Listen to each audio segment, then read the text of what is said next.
let's start na our discussion. Sige po. Ma'am, sorry to interrupt po. Dubria po, ma'am, present po. Okay, anak.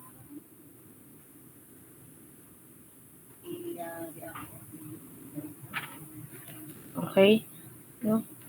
So, let's start again our discussion. So, allow me to share my screen.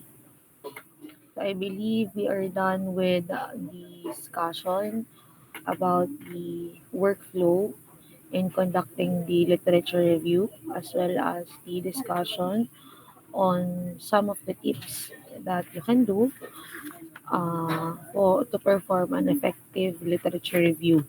Okay? So, natapos tayo doon. So, let's continue with some of the example ng ating example workflow in the process of literature review. No? So, you can see dun sa atin po na step 1,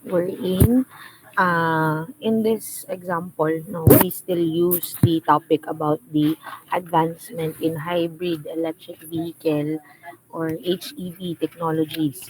No? So, based on the workflow, lagi daw po tayong magsisimula on defining what are the research question and what is the research problem. No? So, in defining the research problem or defining the research question, specific po ang research problem. But the research question, hindi naman necessary na talagang isa lang siya. You are to present ano ba yung kung gusto mo talagang masagot in line with your research. Okay? So using the topic advancement in HEV technologies, the example that the research question that we can use is, what are the recent technological advancement in hybrid electric vehicles and how do they impact fuel efficiency and emissions? And then second po, uh, is to conduct the comprehensive search. So you can see there na kumbaga this is the fourth na part noong ano natin yung step or dun sa workflow natin. So since initially kumbaga sabi nga preliminary search pa lang naman, no, preliminary search wherein you are to use related pa lang na mga keywords, no, keywords and information which is related dun sa mismong topic natin. And then from there, you review and then you refine yung mismong scope natin. So from there, magko-conduct tayo ng comprehensive na search using the relevant naman. No? Kasi na-review na natin siya, na-refine na natin. So ngayon, we will be using those are relevant na keywords, as well as we conduct na or we have na the criteria. Okay po? And then we will be using some of the keywords like for example yan, hybrid electric vehicles, HEV technology advancement, all about the fuel efficiency as well as the emission reduction. So there are databases and search engines na pwede natin gamitin. So we can have it na IEEE, Explore, or yung Science Direct, or Google Scholar, since ito po yung um, databases and search engines na pwede nating magamit, which is also in line sa field of study natin, which is engineering. Okay?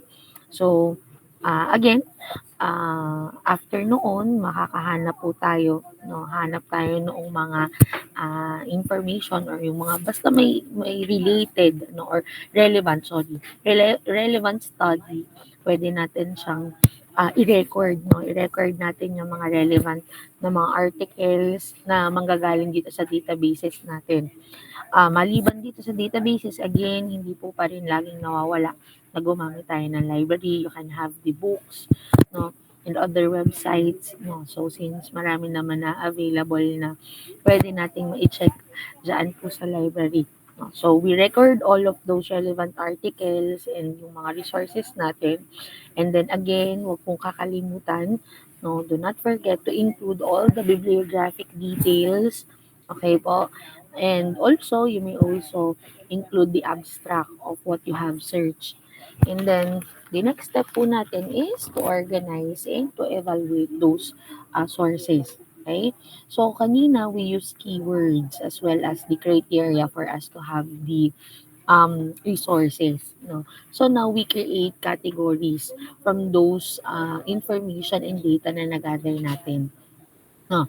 So, for example, you can have the category na related into battery technologies, electric motors, fuel efficiency improvements, emission control technologies.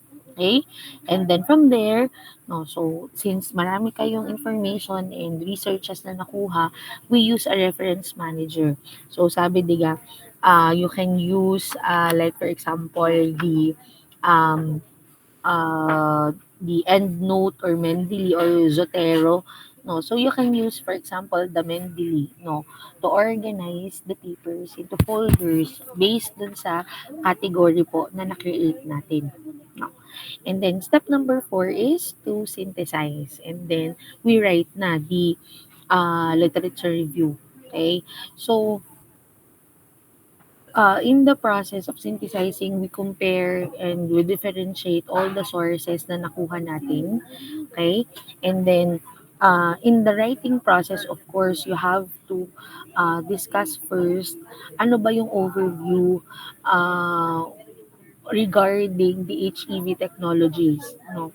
And the other information na kumbaga related doon and how is the significance and what are the possible impacts of having this technology. No. So, using the categories, okay? So, using the categories, um, that will be the body na nung atin po na literature review. So sabi nga kung nakakategory siya, then yung discussion natin will be like this. Kung dun sa example natin, after we organize, for example, for battery technologies, okay? So we discuss recent advancement, which is in lithium-ion and solid-state batteries. We also have in terms of electric motors. So from there, you can review some of the improvements in line with the motor efficiency and power density.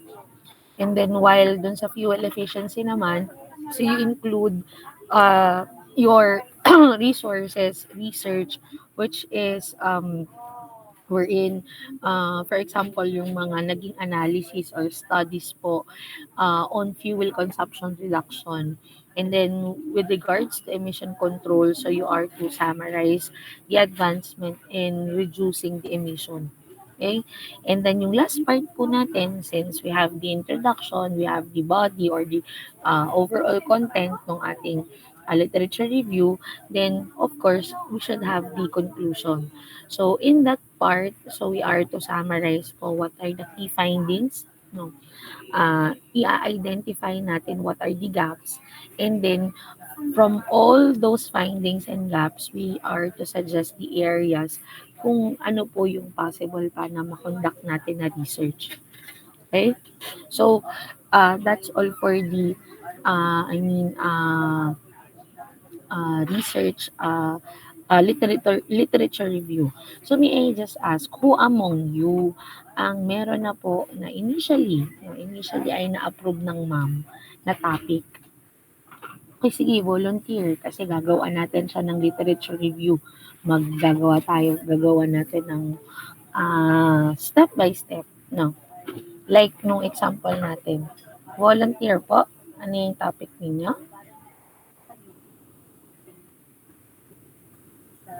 Hello? Hoy. Hello po. Ako, wala na akong nakausap.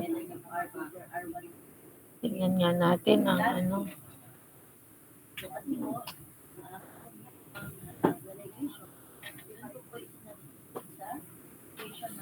Oh, wala ba ditong may topic na initially ay na-approve ko? Ayan, may nag-volunteer na. Oh, Miguel. Hindi Oh, yung sa group anong, po namin. okay, anong title ng inyong topic?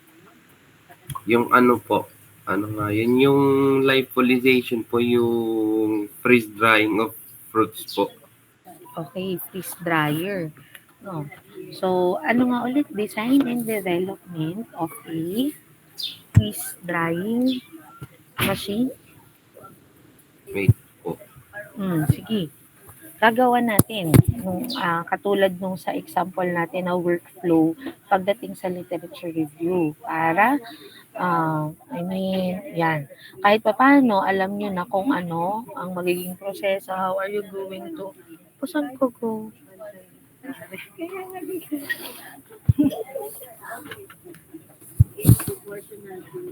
Ano na ang title ng iyo? Ang title po mamaya, ano, Design and Development of Hmm. lyophilization system Lyophilization. of lyophilization system for long-term fruit preservation po. Lyophilization. Philization for long-term. Long-term ano? Long-term fruit preservation po. Okay, long-term fruit preservation. Again, design and development of lyophilization machine System po. system for fruit. Huwag tanggalin mo na yung long term ha. Okay. Baka mamaya ipatest sa'yo gaano katagal ang magiging life ng iyong, gaano katagal ang magiging, tama, life ng iyong fruit na preserve. Ano? Mamaya ilang taon na. Napaka-effective ng machine mo, hindi ka pa makagraduate. Ano? So you are to, ano na lang, design and development of lyophilization system for fruit preservation. Yun na lang. No? Okay. So, using this workflow for literature review, so again, so there is already the topic. No, andyan na yung topic and then lalagyan na natin siya ng research question. So in line with this, since this is a design and development, what are the possible research questions that you are to have, no, to uh, to have this study?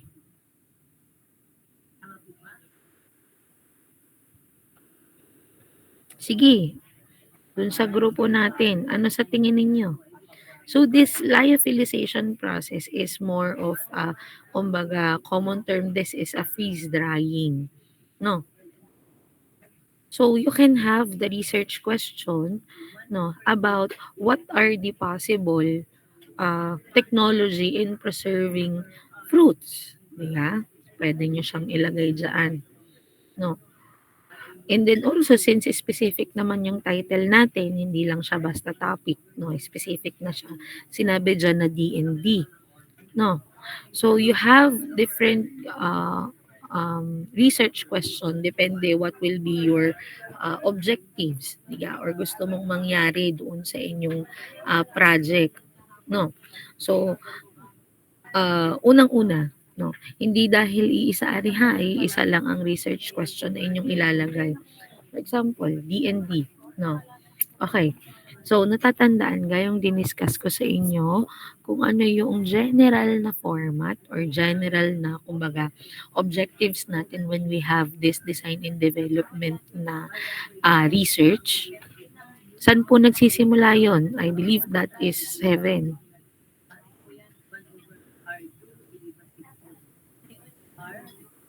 Ano po ang una? Utoy, considering your title, ano yung una po natin na magiging objective?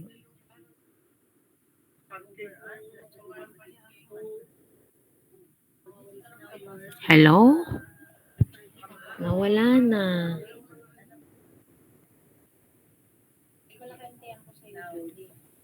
Miguel. Ano? Ma'am, ano nga po ulit yan? Sorry po.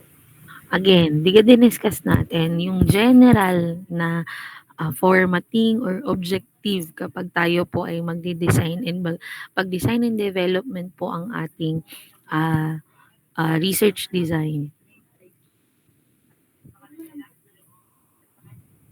Tandaga, diga ang number 1 natin. Ako, kinakalimutan naman. No, diga ang number 1 natin is design. Number 2, fabricate or development. Number 3, conducting preliminary testing. Ano po ang number 4?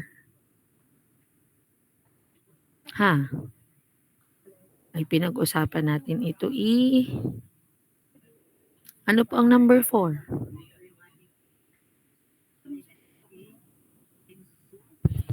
Hello?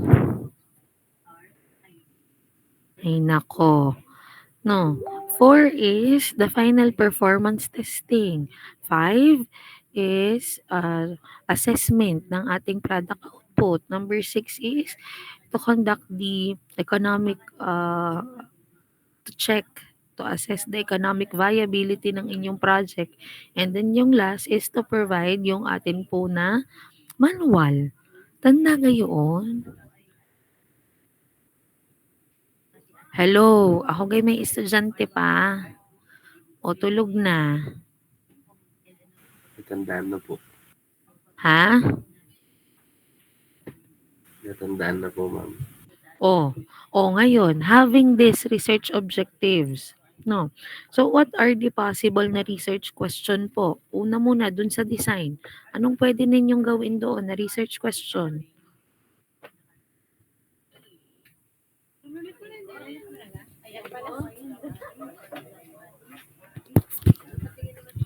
Hoy.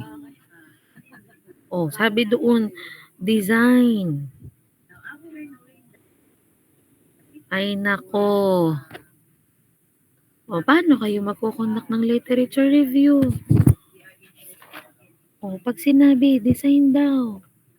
Anong magiging research question ninyo?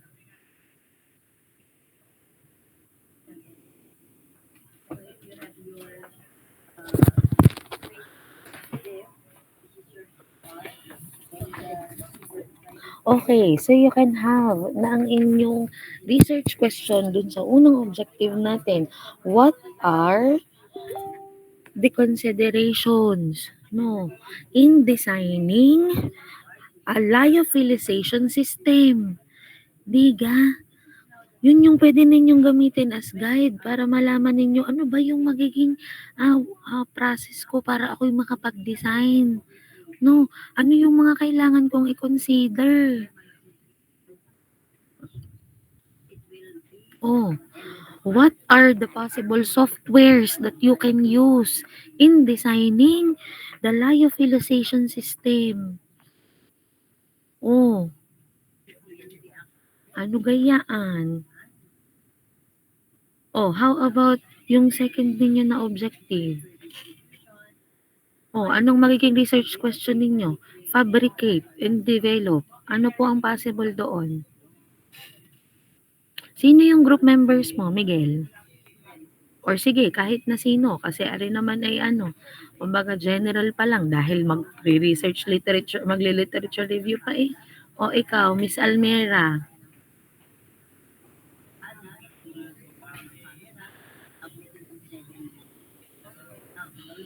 Kayo maghahanap ng information so what are the possible na research question po na gagawin natin? Miss Almera?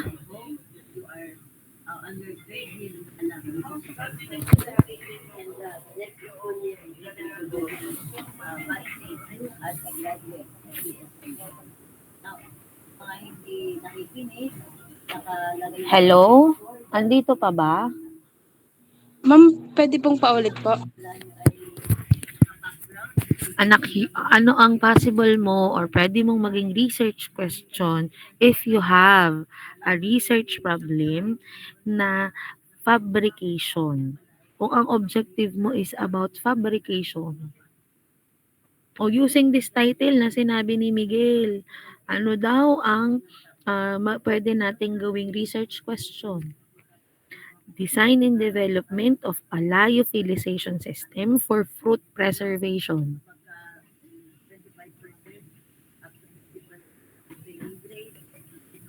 Ma'am, ang puwede pong possible question ma'am is ano po, kung preservation po ang gagamitin po ma'am, how long po ma'am, kung gaano po katagal po ang magiging preservation ma'am o yung, ah, limit po ng preservation po ma'am?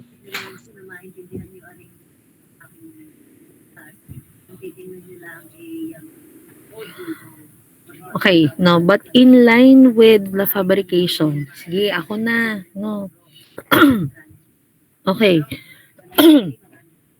Sige, for fabrication, you can have yung research question na what are the materials that can be used in fabricating,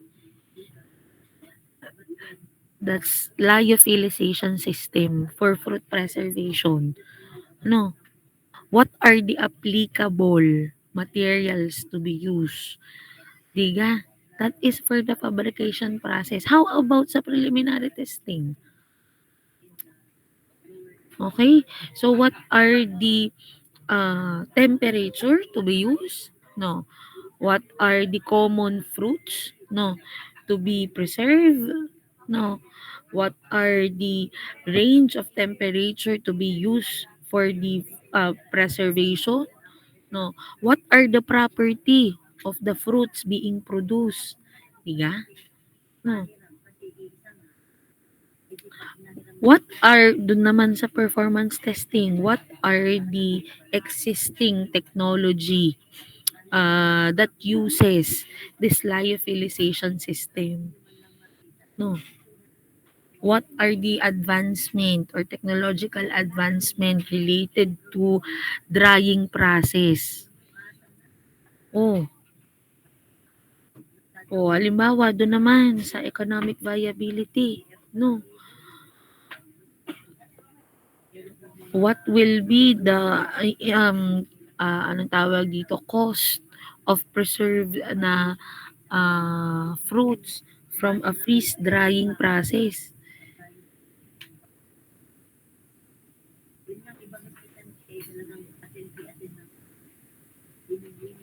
Hmm. So how do I make dun sa panghuli na objective? How do I make um how do I make the operational manual to be understandable, 'di ba? Objective niyo yun, research question iyon. Research questions that you can use para kayo ay maka-gather ng information. Lahat ng information inyong makukuha. Ano? Ay naku po. No. I see. Talagang che-checkan ko yung inyong mga activity, inyong process ng literature review. No? Eh, naku, unang-una nakalimutan kung paano magko-conduct ng magke-create or paano i-formulate yung general objectives. Nakalimutan na agad. Hmm. Sabi ko sa inyo, ito'y sunod-sunod na, ha? Ay siya. Kapag kinalimutan yung unang part, hindi talaga maiintindihan ng mga susunod natin na magiging discussion. Ha? Kung nakinig lamang, di buo na. No, makakapag-conduct na ng literature review aring grupo ni na Miguel. Kaso si na Miguel ang matanong ko lang pala pagdating dun sa preliminary testing at final testing. Preliminary testing, ano ga daw ang mga parameters na meron ang lyophilization system? Sinong kagrupo mo, Miguel? Si ano po, si Barola, si Kalingasan, si Seda, tsaka si Guido sige, po. tanungin ko. Ito mga ito. Barola, Kalingasan, Seda. Sige, ano utoy? Mga ining, ano ang mga parameters na chine-check po natin pagdating doon sa lyophilization system? Anong meron doon? Temperature po. Temperature. No, magre-research ka ngayon. What is the applicable temperature in drying common fruits? Di kay research question iyon. Ano pa ining? Ano pang sunod? Oh, Seda. Nandito ba?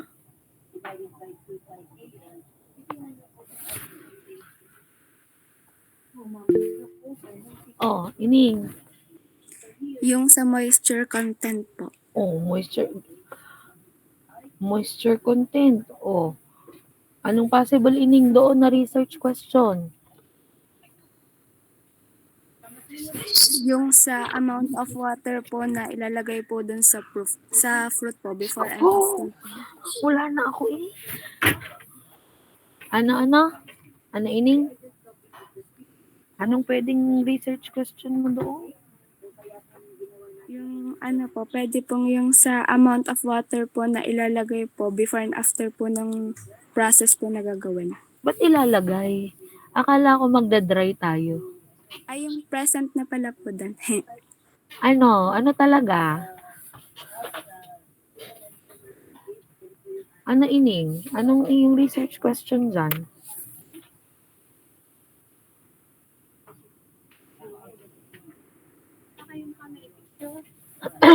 Ha? What will be your research question in line with moisture content? So you can have the literature review.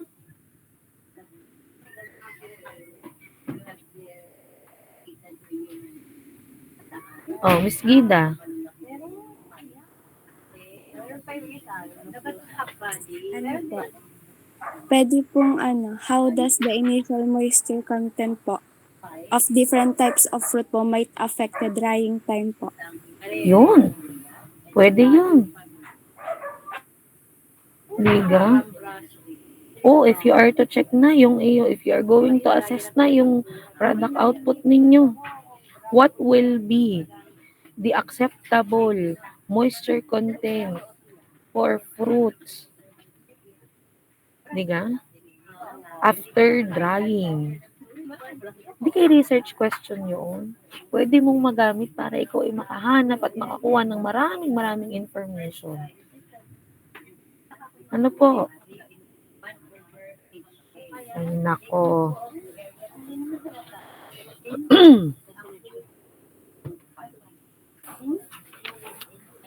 Okay. Sunod tayo doon sa step 2 natin. Tanong ko, saan nyo ito nakuha, Mr. Barola ba to? Hindi. Si Miss Barola?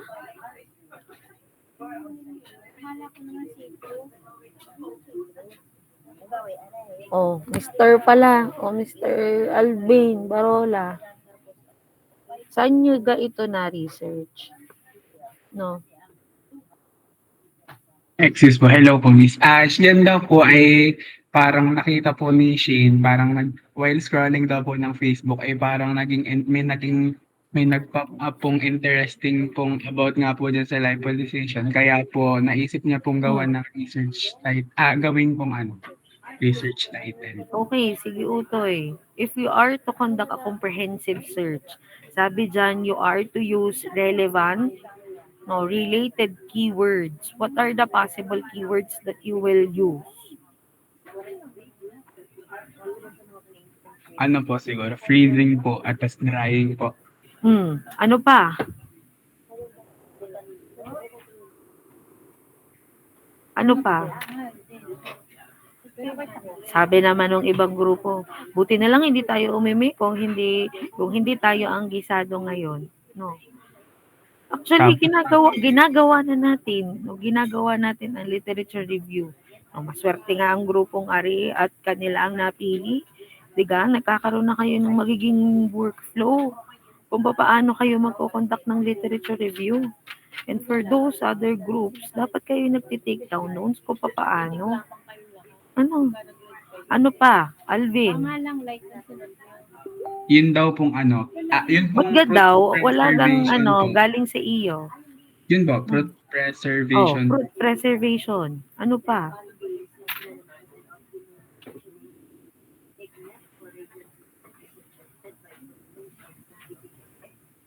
Moisture removal po. Ayun. Those are the words na pwede ninyong gamitin. Sa tingin mo, what are the possible na databases, search engines na pwede nating gamitin? No. So you can use, you can have yung Science Direct, Google Scholar, yan ding IEEE, no? Kasi more on yung mga databases na yan is in line with sciences and engineering. No. So, hahanap ka dyan ng marami. And again, maliban dyan, kayo'y mag-library. No? Kayo'y magtingin ng maraming libro na may kinalaman dito. O, sunod. So, sunod, you are to organize and evaluate yung mga sources natin. No? So, there will be possible sa inyong research, mga categories natin na pwede ninyong mahanapan. No, kung sa study na ari, so pwede tayo dyan na may kinalaman sa drying technologies, preservation processes. No, sabi kasi dyan, i-categorize natin, i-categorize natin para mas madali ang ating literature review. So, pwede yun. Drying methods, drying technologies, fruit preservation, fruit to be preserved. Diga?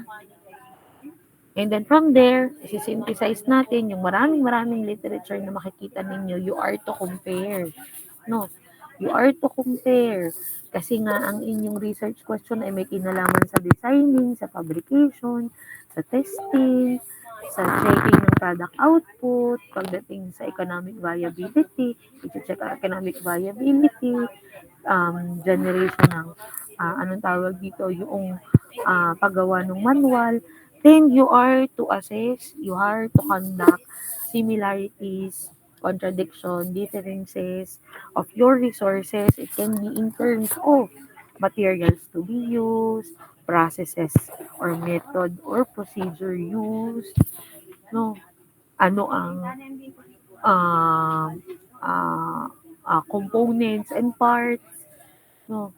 Ano ang materials na ginamit to fabricate the machine, what will be your output, no? Oh, in case of economic viability, will it be more efficient if you are to use your proposal compared to the existing, so on and so forth, no? So that is in line with your objective. Ay, nako po. And then you are to present it. Again, maglalagay kayo ng introduction about food preservation, no? And then what are the significance, no? What is the impact of having this preservation processes, no? What are the technologies? So, ngayon, i-discuss na natin what will be yung body ng ating literature review wherein kanina yung na-identify natin drying processes, drying method, drying equipment, drying technologies, ayan, preservation processes, no? What are the common raw materials to be used in preservation process? Di kayo yun ang discussion on, and then you have the conclusion kung saan nga i-discuss na natin yung similarities and yung findings po natin. What will be the gaps? No. Okay? Naku po. Huwag kakalimutan yung naku mahihirapan talaga kayo mag-literature review kapag ganyan. Okay, so let's proceed with yung grupo ni na Miguel, kayo kayo nag-take down notes. Kasi yan na lang din ang gagawin ninyo for the literature review. Opo, ma'am, na-note po. Yung iba kayang kagrupo, para kahit papano, kumbaga, meron din kayong magiging, kumbaga, flow kung paano kayo magko-conduct ng research with in relation to your topic title. No? Kasi kapag talagang sinunod niyo yung proseso, marami kayong makukuhang information. Hindi niyo sasabihin na limited ang data na nakuha ninyo. No? Okay po. Sige, let's proceed our discussion. May question ba?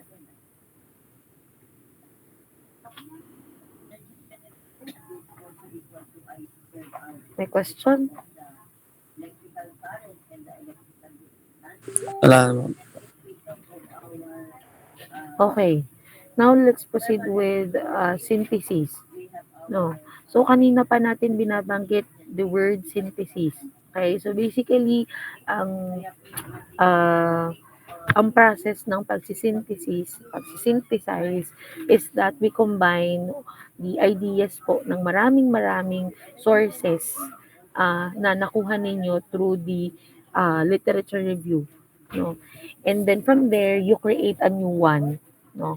More on for us to easily understand kung ano ba talaga yung topic na i-research ninyo. Okay? So you summarize, you compare, you differentiate. No? Ano ba yung mga you are going to highlight, what are the connections, ano yung mga contradictions, is there a trend na mabubuo because of the sources that you have searched, what are the gaps pagdating doon sa kinokonduct ninyo na research. No? So, in your module, so there are steps in creating synthesis. No? So, number one is to first understand what is the purpose. No? So, ito naman talaga din, before you identify, after identifying the research problem, as much as possible, or it is required that you understand, ano ba ang reason, ano ba ang purpose, bakit kayo ay magko-conduct nitong synthesis process. No? So, of course, ang goal palagi is kumbaga on all yung mga researches na nakuha ninyo, yung mga researches na nakuha ninyo from all different sources, kumbaga we combine them, no, and in the end magkaroon tayo ng general na idea, no, or kumbaga magkaroon tayo ng mas malawak na idea regarding dun sa topic natin, no. So yung second step po natin is to organize yung mga sources natin. So again, you can organize po the sources by themes, ideas, or concept. Okay? So basically, tanong ko lang, no, tanong ko lang ulit. Alam ga kung ano ang content ng ating magiging chapter 2 or ng ating literature review? Ari ay napagdaanan naman natin during our discussion. Ano po yung 3 parts ng ating literature review?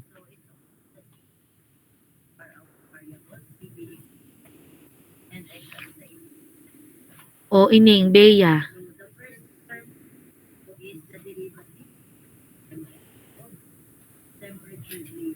Ma'am, pwede po paulit lang tanong. Anak, tinatanong ko, ano ang parts ng literature review? Yun ay tatlo. Tatlong parts iyon. Ano yung tatlong yun?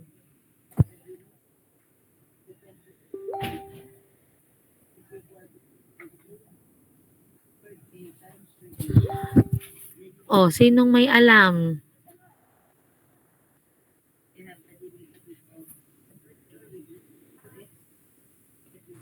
Ma'am, di ko lang Oh, po sure. Ano po ba yan, yung Gabriel. introduction, body, at saka po conclusion po? Mm. I mean, hindi. Yung content ng ating chapter 2 na literature review. Ano yun? Ano yung tatlong iyon? Hmm.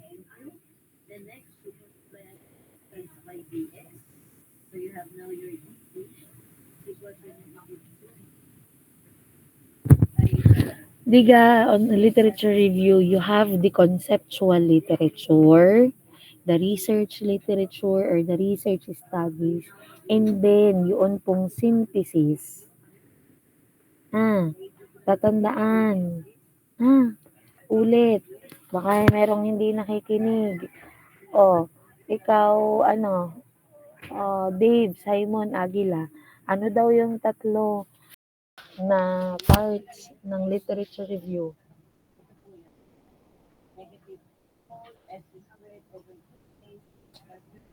Dave.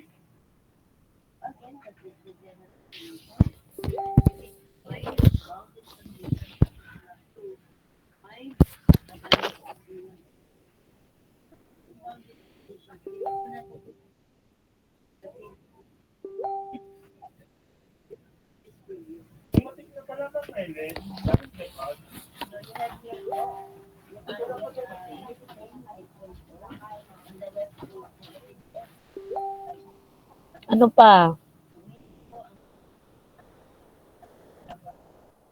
Hmm. Hmm. Okay. No, so meron tayong parts. Uulitin ko. So you have first part is the conceptual literature. So yan po, dyan ninyo ipe-present, dyan ninyo lahat ilalagay. Yun pong lahat ng may kinalaman sa inyo pong initially yung mga answers doon sa inyong research literature. Research question, sorry. Doon sa inyong research question. No. So you are to present there or all the concepts na may kinalaman sa inyong study. No, for example, no, magsisimula kayo, sabi diyan sa inyong sabi dun sa ating module, sabi i-organize daw natin. Okay? So for conceptual literature, you can arrange it based sa themes, based sa idea, based sa concept. No, for conceptual literature, you can arrange it na first present first the inputs. No, so you are to discuss your raw materials. No, pwede doon ano yung mga fruits na pwede ninyong gamitin for fruit preservation. No, so i-define ninyo doon ano yung properties noon, ano yung characteristic noon. No. Oh, next, you are to discuss also what are the processes involved in preserving yung fruits na iyon. Kung inline ito with drying process, what are the applicable na drying process? No, for fruit preservation. Diga? What is this lyophilization system?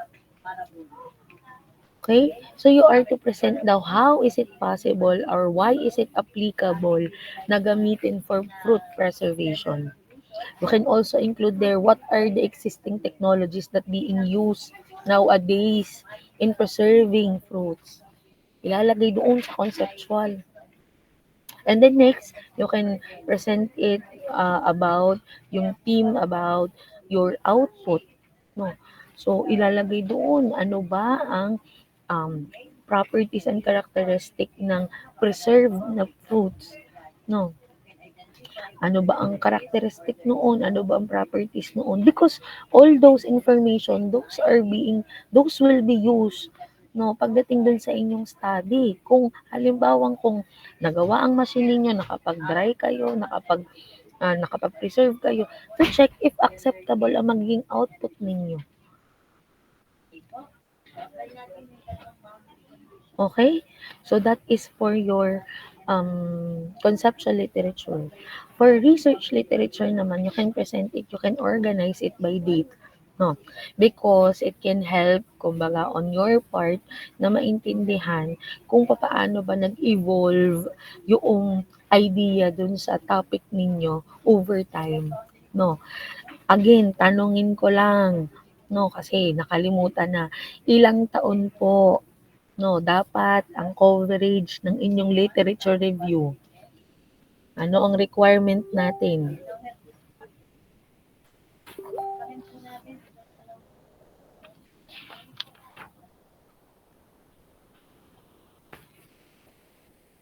Hoy.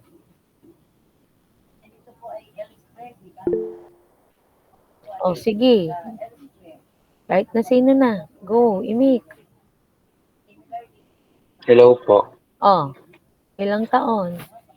Pagkakaalam ko po kasi sabi niyo po last time is yung parang magiging research timeline ng literature review is 5 years. Yes. Kasi po sabi niyo po yung hanggang pandemic po.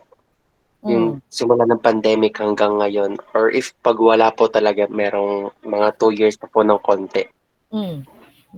So as much as possible, at least 5 years ang coverage ng inyong mga literature or studies na inyong makikita. And then you arrange it from latest to oldest. Anong ibig sabihin noon? Kapag kayo magpe-present, Una dapat yung mga studies na natapos ng 2024, tapos 2023, 2022, tapos 2021, 2020, yun po ang huli ninyong ipe-present. Pagdating sa inyong literature review, research literature. No? Okay po. Same with your synthesis. No? So again, it's up to you how are you going to present it or if it based sa themes, no, or in chronological order. Okay? Okay po. So, yung binabanggit ko sa inyo is just my, kumbaga ay suggestion on your presentation. Okay? And then next po is, yan, identify. No? So, you identify na what are the keys and key patterns and key ideas and yung patterns po natin. Okay? So, i-identify na natin ano ba yung main theme or main points po doon sa mga sources na nakuha ninyo. Okay? So, you look for the trends, no? Or if in case nagkaroon man ng shift, no? Pagdating dun sa research natin sa pagdaan ng panahon, no? Halimbawa ay kung ang trend natin ay increasing, tumataas yung um, uh, from before na or pababa yung cost natin, kaya maganda yung development ng ating study or because of the temperature or sa condition natin ngayon, ganito yung nagiging result. And because nagkaroon ng climate change, so medyo nagkaroon ng pag-shift, no, sa halip na plateau lang yung, kumbaga ay flat lang yung linya natin, biglang nagkaroon ng peak. So, because of the climate change, kaya during the testing, ganito yung naging result. No? So, pwede nyo siyang ilagay. No? So, you are to take note, no? Kung ano yung mga sources kung saan nagkaroon tayo ng differences. No? And the number 4 is to develop a thesis or argument. So, based po dun sa naging analysis natin, no, dun sa pag-check natin, if there are, kumbaga, uh, uh, trends or kumbaga changes dun sa topics natin, dun sa specific topic natin. So, you are to develop na the central argument or yung statement po natin pagdating dun sa synthesis po. Okay? So, your synthesis should offer something new, whether it's a new perspective or a proposed solution or a critique. Okay? And then, next po is that yun pong writing na nung ating synthesis. Okay. So, same nung ating, anong tawag dito, literature review. No? So, meron tayo dyan, generally, no? Ang part niya, when you present, is you introduce first yung topic natin and what is the purpose of having the synthesis. No. So, yun yung sinasabi ko sa inyo, meron kayong konting introduction and then directly, i-discuss nyo na. No. You briefly outline yung mga sources po ninyo na babanggit o na gagamitin at kinuhanan ninyo ng main theme. No. So, you are to discuss yung bawat theme po natin and concept, drawing on multiple sources. No. Show how the ideas relate to one another. Okay?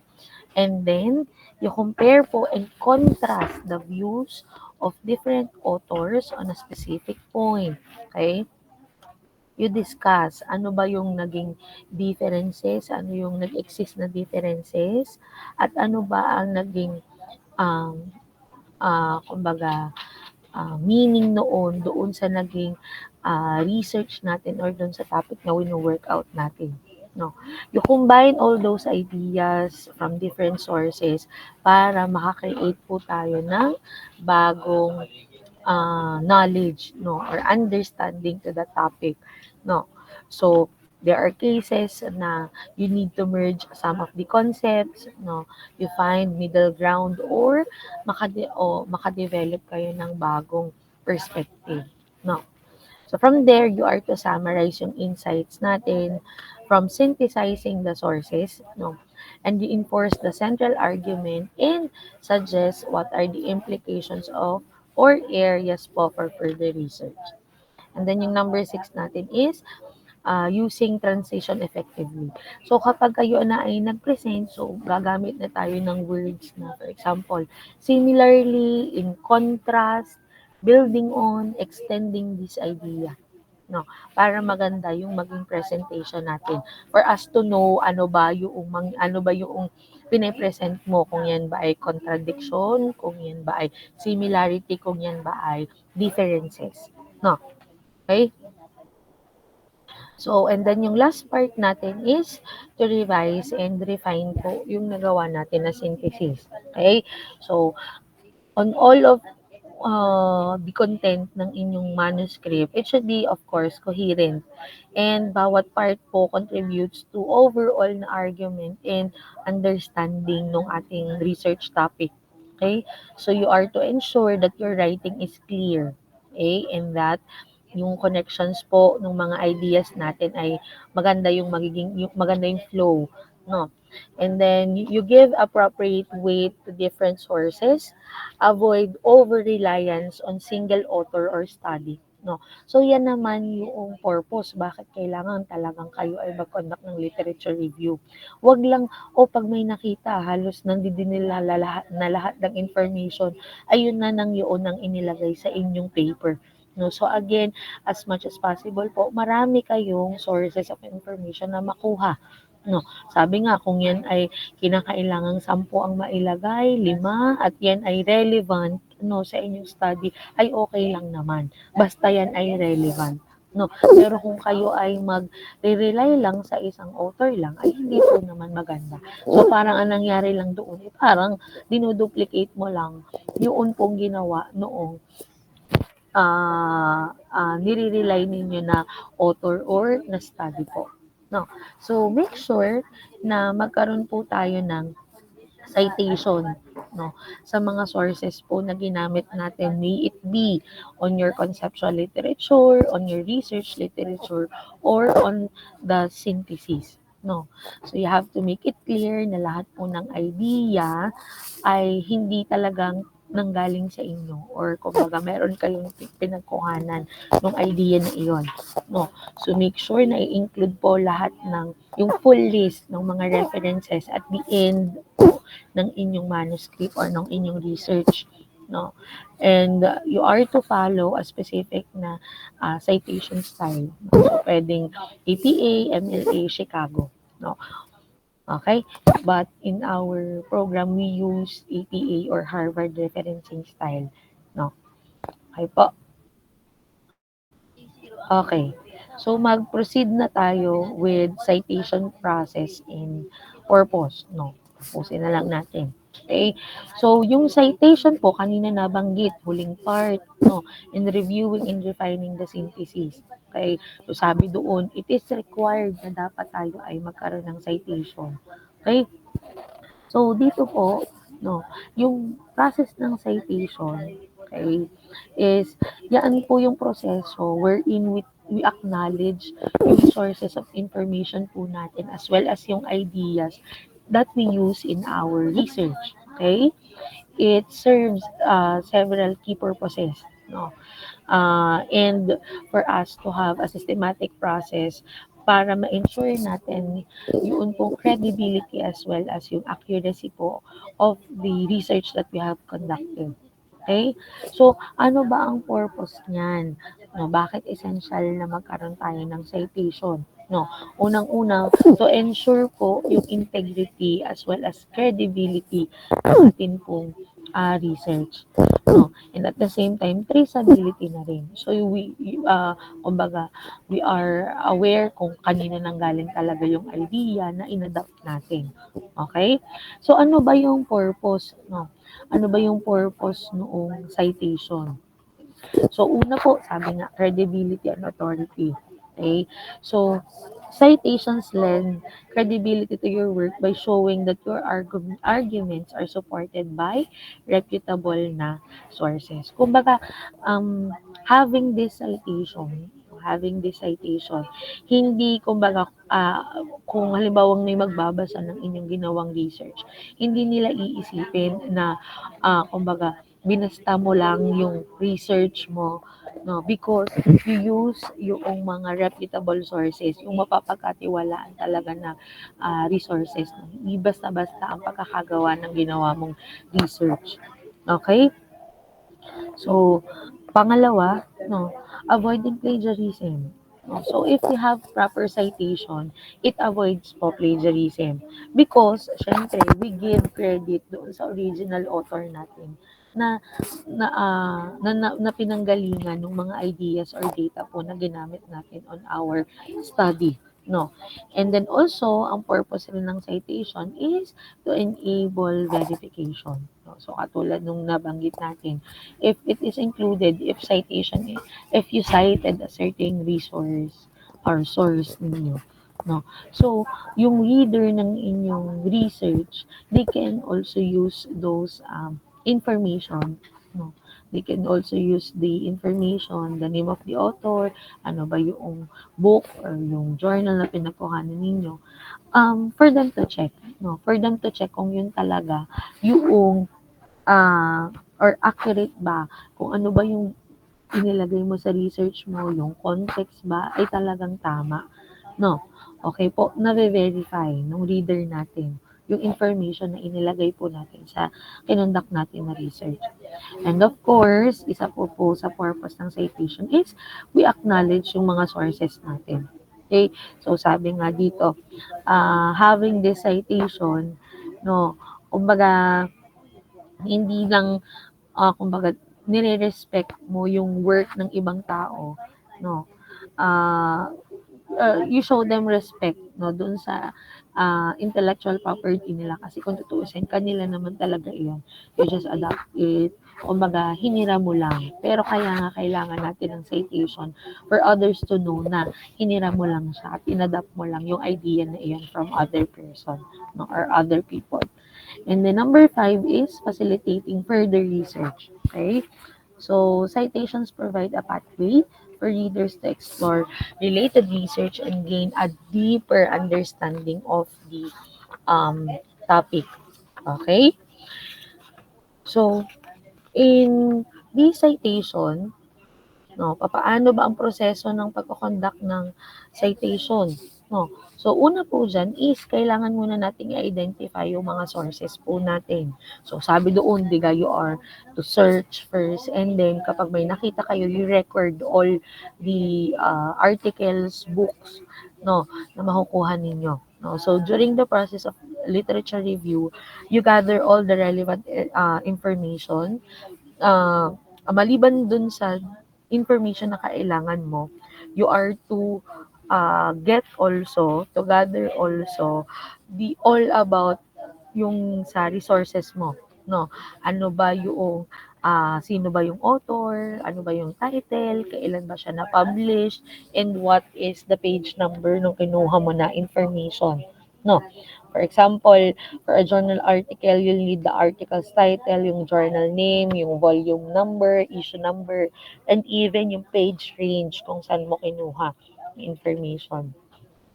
And then after po nun, after ma-identify yung sources natin, we choose the citation style. No. So, choosing the appropriate citation style is based po sa discipline natin or sa field of study, sa publication po na meron tayo. No. So, ang common na style po na ginagamit is APA, MLA, Chicago, and IEEE. Okay?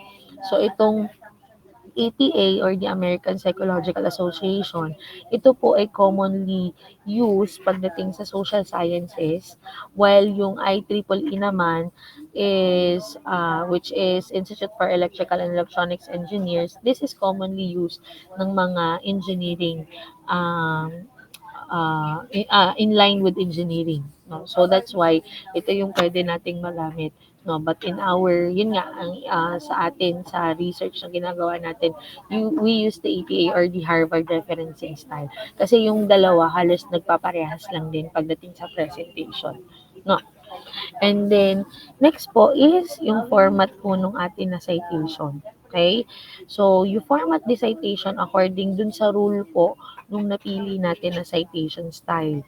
No? So, bawat style po ay merong kanya-kanyang format and different types pagdating sa atin na sources. So, it can have yung book, journal articles, or even websites. Okay? So, for example, for APA, so kung napapansin nyo, for APA yun, kasi yun yung gagamitin natin. No? For APA format, for a journal article, yan.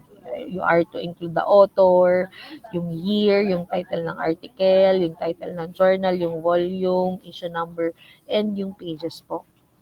And then next, kapag meron na tayong format citation, we are to insert yung citation po dun sa ating text.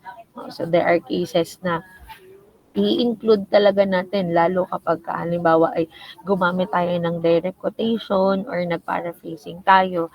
Yan. So, you are to insert yung brief citation po dun sa body or dun sa mismong text or dun sa paragraph mismo. Para malaman yung reference natin, lalo nga kapag nag-direct quotation tayo or yan, paraphrasing from the sources. So, example niyan, yan, Smith 2020 or pwede rin naman na Smith 2020 page 15, which is, this is for APA style, no? And then, number 5 is to create a reference list or bibliography. So, once na kayo po ay merong sinite sa body or dun sa content ng inyong manuscript, be it be from chapter 1, chapter 2, 3, 4, 5, no? So, you are to make or you are to create a comprehensive list ng ating sources na sinite, no? Which is, yan po ay depende pa rin kung ano ang referencing style ang ginamit natin.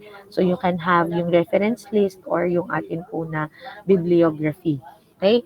And then number 6 is to verify and proofread po. No. Okay?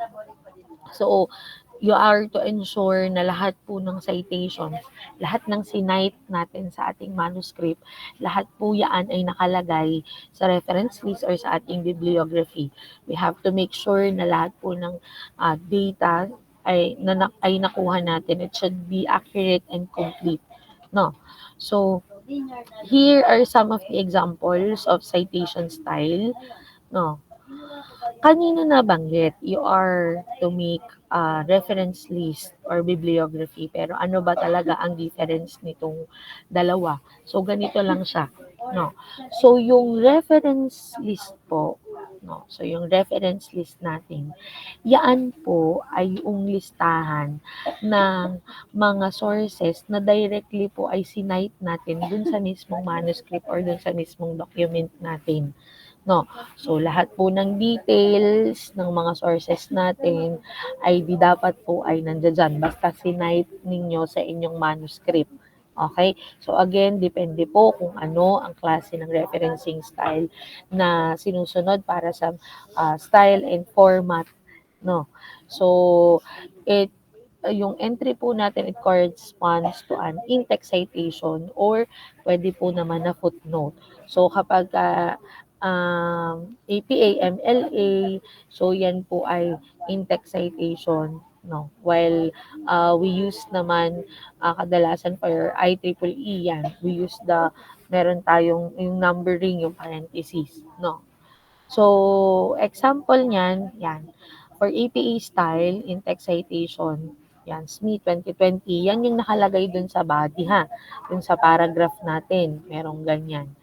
Can be according to Smith 2020 tapos yung text, no? Or pwede rin naman yung nasa dulo, no? Yung text muna and then in the end itong Smith 2020. And then pagdating sa reference list entry natin, then nakalagay po yung name ng author, yung year ng publication, title ng book at no publisher, no? So yan yung nakalagay sa reference list. But ano ba ang difference niya pagdating sa bibliography? Okay. So kanina lahat po ng sources na directly ay sinite natin sa document, yun po yung laman ng reference list.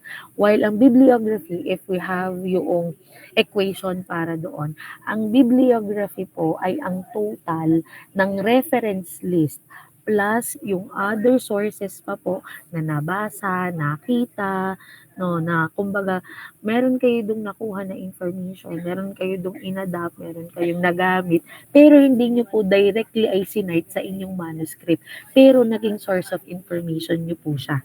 No? So kung iisipin, mas marami po ang bibliography compared sa reference list. Naintindihan po. No? So, okay. So, sabi nga dyan, it includes both cited and not cited sources. Okay? Pagdating po sa understanding natin dun sa ating topic. No, so it may include annotation or pwede rin naman na summaries dun po sa source natin. Okay? So, often, this is being used po pagdating sa dissertation, book manuscripts, or comprehensive research papers for us to have a wider array ng mga sources natin na sila po ay ma-acknowledge. Okay? So, in our research proposal, ang gagamitin po natin is the bibliography. No? Tatandaan po ha, ang gagamitin natin ay bibliography. So here is an example ng APA style pagdating sa, same lang siya, pagdating doon sa halos same doon sa atin na anong tawag dito, reference list. No? So yung name, yung year of publication, yung title ng book, and yung publisher po. No. So this is same format as the reference list entry. Pero again, sa bibliography po, it would include additional na mga sources na hindi po ninyo sinite doon sa atin na document. Pero ginamit po ninyo, nabasa ninyo, may nakuha kayong pwede ninyong i-adapt at i-apply doon sa inyong research. Pero again, hindi nyo sinite sa inyong manuscript, kasama po yan sa bibliography. No. Okay? So, ano ba yung difference nitong dalawa? No.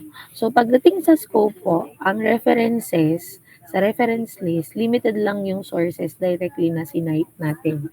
While yung bibliography, it includes all yung consulted source po natin, whether siya ay sinite or hindi. Sa purpose naman, it provides yung details po to verify yung at the same time para po mas madaling malocate yung sinite po natin ng mga sources.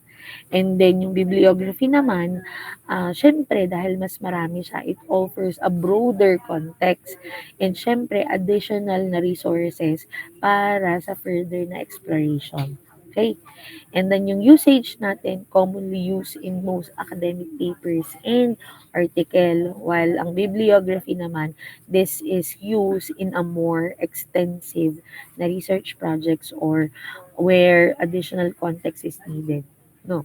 And then pagdating naman sa formatting, no, so follow a specific citation style strictly doon sa mga sinite natin na mga sources. No. And then for bibliography, it may vary in format and can include annotations or summaries. Okay. No. So that's all for the chapter 4, the literature review. So do you have any question, concerns, clarification?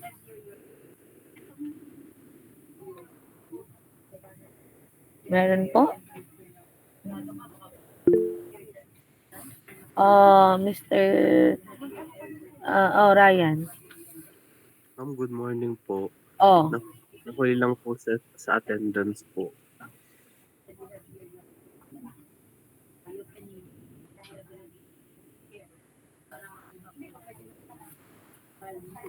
okay. Meron pang ibang concern?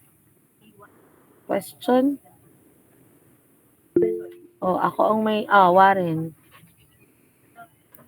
Ma'am, pwede pong paulit po nung 7 steps po kanina. Bakit uulitin ko? Nabanggit ko na yun dati. Tapos inulit ko pa ulit kanina. Sinong may alam? Sinong nakatanda?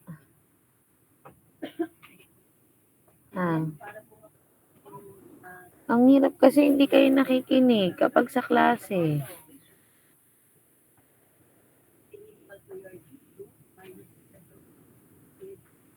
Hmm. Sino yung aring grupo ni na ano? O ikaw, Miss Gida, ulit. Ikaw, naalala mo ba yung kaninang sinabi ko? Yung general na objectives kapag D&D. Hello po.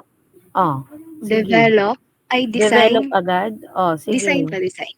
Oh, Design, develop, preliminary testing, final testing, assessment of output, cost and benefits analysis, and yung manual po. Mr. Gonsalvo, narinig po. Yes po. Thank you po. Ay, nako. Ay, uulitin ko ha. Ay, tayo, nagdi-discuss din eh. Tinatanong ko naman kayo kung may tanong or ano. Kasi sabi ko nga sa inyo, sunod-sunod. Ano, ay pag hindi naintindihan yung unang part ay siya, ay magka-crumble ang susunod na part. No? Okay, tanong ko lang, isa pa. O, ikaw, John Mark Romero. Anong difference ng bibliography at ng reference list? Ano po yun, ma'am? Anong difference ng bibliography at ng reference list? Yung sa reference po ay yung mga sources na directly cited po sa research, sa document. Tapos yung bibliography naman po, yung lahat po ng sources na natingnan kahit po hindi masyadong na-cited. Yun ay tatandaan. At ang gagamitin po natin sa ating manuscript ay Aldrin. Sa proposal po. Anong gagamitin natin? Bibliography po. Okay. No. So, tatandaan ha. Naku po. Ha? Okay. Siya, sige. So, since we're done with our activity, chapter 4, no? So, you can make your activity number 4, no? As well as yun pong atin na process, yung creating ng synthesis, and ito pong citation format. Ano? Okay po. No. So maybe before you conduct synthesis, of course, you can make, before kayo makapagganyan, dapat meron kayong gap analysis. No. And then yung process ng literature review, and this before kayo makakreate ng synthesis. Ano? And then ayan nga, you follow or you make this activity number 5. No. Kailan i-submit, sagutan, it will be submitted after ng midterm. Yan ay pag-aaralan nyo muna ang inyong manual, no? Tapos saka ninyo gawin muna lahat yung activity, and then saka siya isasubmit after midterm. Okay po. May question pa, concern, clarification? Abniel. Ma'am, yung about po sa title po namin noon, ang sabi niyo po sa amin noon ay magtingin po kami sa library po kung may kagaya po kaming nung mga last research. Nung nag-search po kami ay wala naman po siyang kagaya. Ano po yun, magpo-proceed na po kami sa sa next step po.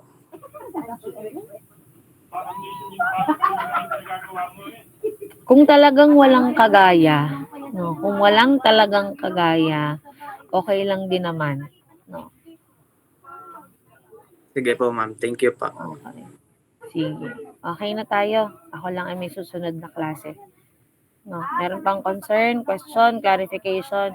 Ay naman, mag-review naman, ha. Baka next time ganito na naman tayo, ha. Okay po. So, kung wala nang concern, nag-leave na agad ang 5. Okay, so kung wala ng concern, pwede na kayong mag-leave sa meeting room. Thank you for the attendance.